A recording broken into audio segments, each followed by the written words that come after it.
היי, שלום. אני רוצה לדבר בהדרכה הזאת על מערכת יחסים ואיפה איפה הפגיעה במערכת יחסים. למה בעצם מערכות יחסים הם המקום שבו אנחנו הכי נפגעים. כולנו חיות במערכות יחסים עם עצמנו, עם הקרובים לנו, עם המשפחה, החברה, עם העולם, עם עולם הרוח. זאת אומרת, מערכת יחסים היא במהות של החיים. הבריאה עצמה מתרחשת במערכות יחסים, גם בקשר בין הדברים, בין גז לבין אטום, וגם במיניות, גם בבריאה עצמה צריך יותר מבן אדם אחד כדי ליצור חיים. כל אחד מאיתנו הוא יקום שלם, גוף, נפש, נסיבות חיים, עבר אישי, רב דורי, קולקטיבי. אנחנו בעצם כמו נולדות שלמות, אבל אנחנו לא נולדות באמת כאן וסרק. אנחנו מביאות עם עצמנו מורכבות עצומה לחיים. אז היי, אני עידית רוז, ואני מלווה אנשים וגברים בדרך של התפתחות וריפוי, מתמחה ביחסים, בדינמיקה והמרחב שקורה, שמתהווה בין לבין. מובילה אנשים לקשר עם עצמם, לאינטימיות, ודרך זה משמעות והגשמה בחיים. מפתחת את גישת One Body והגשבה סומטית לדרך חיים של התפתחות וריפוי הוליסטי.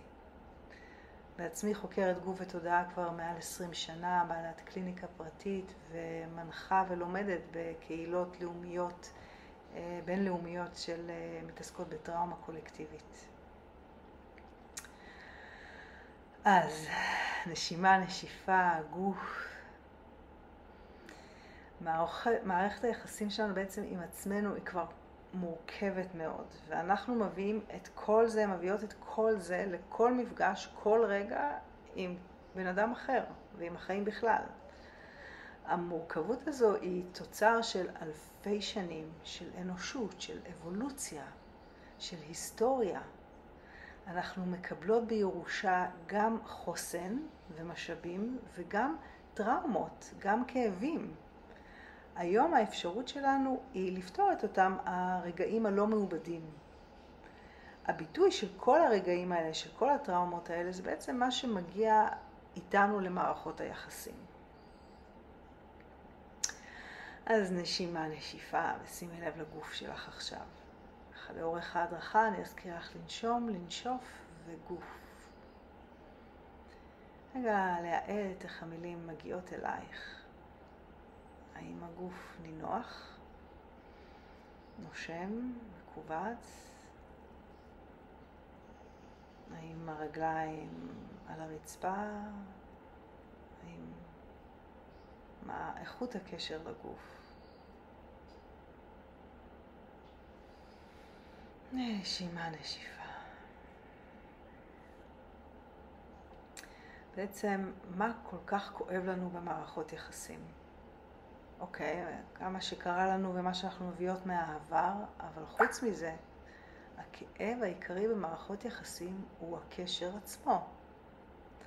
האם הקשר שהתהווה בין ילד לבין אמא, בין גבר לאישה, בין חברות, האם זה קשר שיודע לאסוף אותנו, ידע לאסוף אותנו כשכאבנו, ידע לראות אותנו כשנבהלנו, או קשר שידע לראות את המתנות שלנו, להכיר ביופי שלנו, בחוזקות שלנו. כל המורכבות הזו והמורכבות שקיבלנו בירושה מתבטאת וממשיכה להתבטא כל הזמן גם בקשרים שלנו בהווה. בואו נראה לדוגמה איך קשר מתפתח ואיך יכולה להיווצר בו איזושהי הפרעה ליכולת שלנו להרגיש בטוחות בתוך קשר. בואו נראה את זה דרך התפתחות של תינוק. נשימה, נשיפה, גוף. גם עבורי. אז התפתחות של תינוק היא אינדיבידואלית לחלוטין.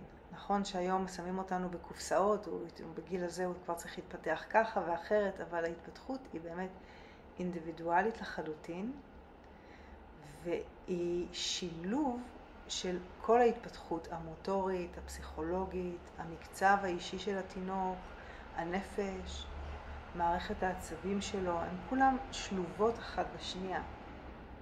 זאת אומרת, המהות של ההתפתחות הזאת היא בקשר בין הרבדים, בין הפסיכולוגי למוטורי, בין הקצב. Okay? שיש נגיד מספיק ביטחון פסיכולוגי לתינוק, אז גם המוטוריקה שלו תתפתח בהתאם. אז אם ניקח לדוגמה, התינוק שלנו שוכב על הבטן, משחק, נוגע, מגיע לכל מיני צעצועים, לוקח אותם, מקרב אותם לפה, מרגיש טוב ובטוח במקום הזה. ואז, כשיש מספיק ביטחון, הסקרנות נפתחת לעולם. העולם מתחיל לסקרן אותו עוד ועוד, ואולי הוא רואה משהו רחוק ממנו, והוא רוצה להגיע לשם. פחות מעניין אותו להישאר פה עם אמא. הוא רוצה ללכת יותר רחוק. המוטוריקה של הגוף מתפתחת, ואיתה מגיעה הזחילה. והוא מתחיל לזחול לעבר הצעצוע. הוא מתרחק מאמא.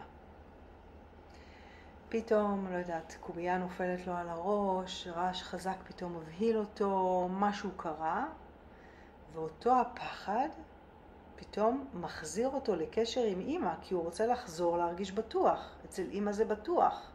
אז הוא חוזר לאמא לבטחה. עכשיו, איך אמא או אבא או המטפל, כן? זה אני מדברת עם אמא כי אני פשוט מגיעה מעולם של אמא, אבל אמא יכולה להגיד לו, אל תפחד, מאמי, כלום לא קרה, אל תפחד. היא יכולה גם לגמרי להתעלם, כאילו יעבור לו, לצמצם יעבור לו. ואז יכול להיות שהוא מקבל מסר שמה שהפחד אין לו מקום. שהפחד לא יוצר קשר, אי אפשר לבוא לקשר עם פחד. באותה מידה, אמא גם יכולה לבוא ולומר לו, בוא אליי מתוקי שלי, מה קרה? מה הפחיד אותך? בוא, אני כאן. אני כאן, אני איתך. בוא תראה לי מה כל כך הפחיד אותך. גם שהוא זוחל ולא מדבר, אוקיי? במקום הזה התינוק לומד דרך הגוף שלו שהפחד יכול לקבל מענה בקשר.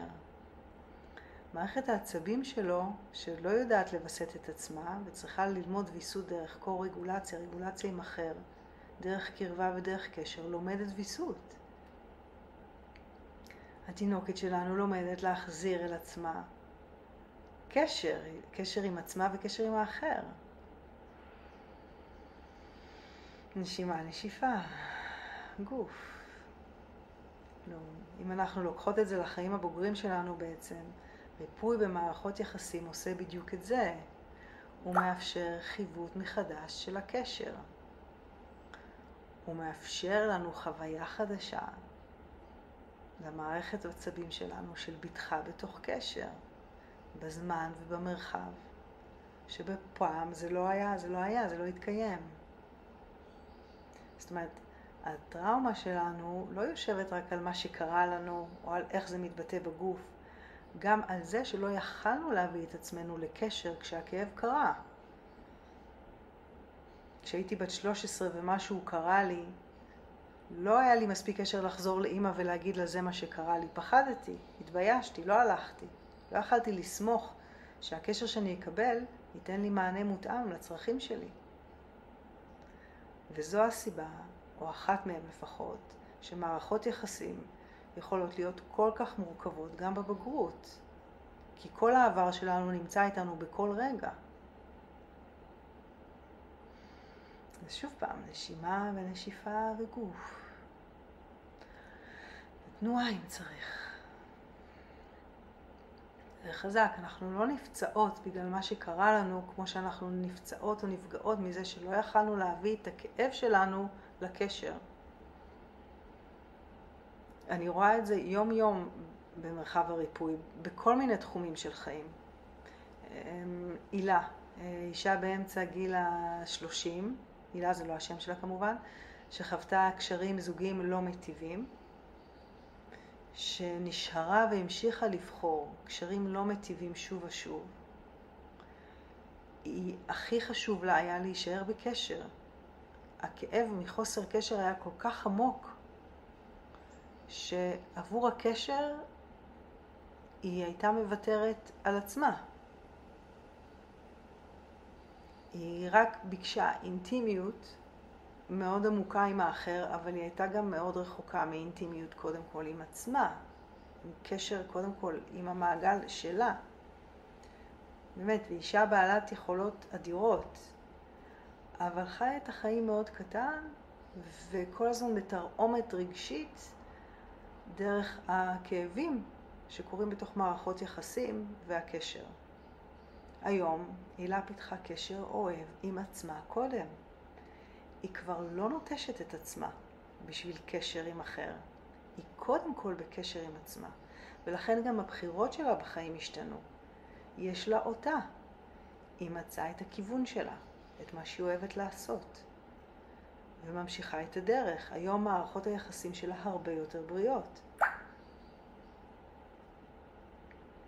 זאת אומרת, בבגרות, דרך תהליכי הריפוי, אנחנו לומדים מחדש לכבד בטחה, אשכרה בתוך מערכות היחסים, בתוך מערכות העצבים שלנו, מול עצמנו.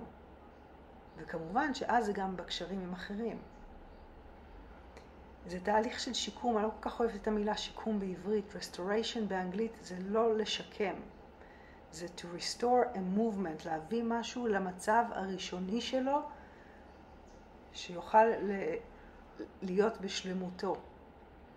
זאת אומרת, אנחנו לא מחפשים להיות מושלמות, אבל אנחנו מביאים תנועה שהתחילה לשלמות. אז פה אנחנו לומדים את הקשר שכאב להרפות ולחזור למקום של קשר. אז בואי ניקח שוב פעם נשימה, נשיפה, גוף. בואי קחי רגע לעצמך, תעצמי עיניים או תשארי עם עיניים פתוחות, מה שנוח לך. כן, שימי לב לנשימה ולגוף. אולי תניחי יד על הגוף, תזכירי לגוף את הקיום שלו. ושימי לב בגוף, איפה נעים לך? איפה יש לך תחושה של זורם, בטוח, נעים?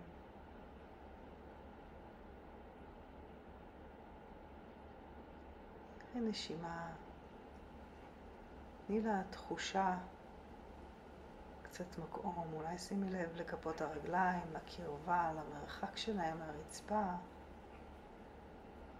לאופן שבו הגוף ננשם, מבלי לנסות לשנות שום דבר, אלא לפגוש את עצמך כרגע בקשר עם עצמך כמו שאת, איתי פה, עם המרחב.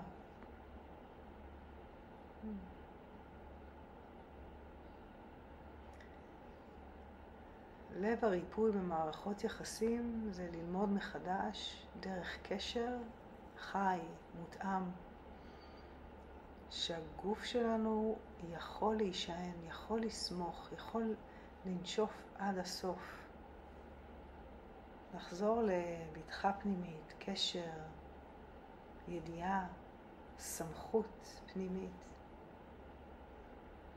אז תודה שהיית איתי, ואם תרצי להעמיק, לשאול, להרגיש יחד איך אני יכולה לתמוך, ללכת לצידך בדרך של התפתחות וריפוי, צרי איתי קשר. וכמו תמיד, אם יש לכן שאלות על הנושא, רוצות לשמוע משהו, זה תמיד עוזר לי ליצור עוד הדרכות עוד יותר מדויקות ומותאמות עבורכן. אז מחכה לשמוע מכן. תודה.